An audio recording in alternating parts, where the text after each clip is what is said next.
and their concerns. And Madonna, I've been told Madonna. So yeah, speaking is of now Madonna, appearing Suzanne, I'm on just going to cut you off. Forgive me, but we got to go to Madonna. Can you hear me? Are you ready to shake up the world? Welcome to the revolution of love, to the rebellion, to our refusal as women to accept this new age of tyranny, where not just women are in danger, but all marginalized people, where being uniquely different right now might truly be considered a crime. It took this horrific moment of darkness to wake us the fuck up. It seems as though we had all slipped into a false sense of comfort, that justice would prevail and that good would win in the end. Well, good did not win this election, but good will win in the end.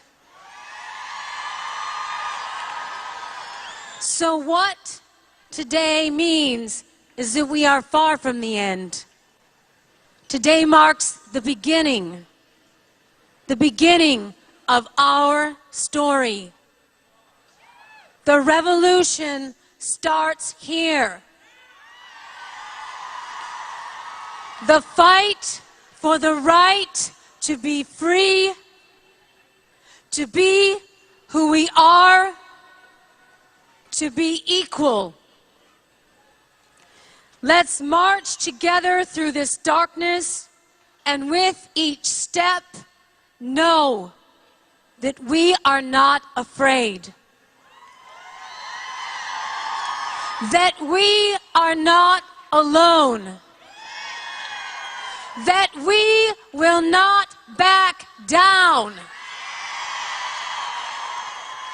That there is power in our unity, and that no opposing force stands a chance in the face of true solidarity. And to our detractors that insist that this march will never add up to anything, fuck you.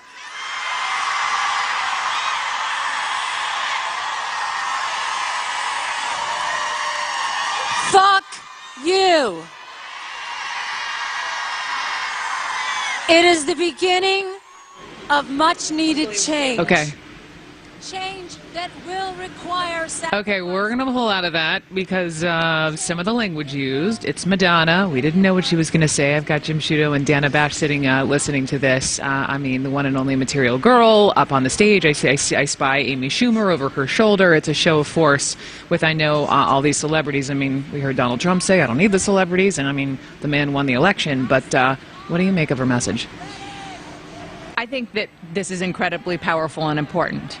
And the fact that there are so many people who are out there who suddenly feel like they have, as she was saying before she dropped the F-bomb, yeah. that they felt like, you know, at the end of the day, these are Hillary Clinton supporters I'm talking about, that good would triumph over bad, and that didn't happen, that was a wake-up call on Election Day.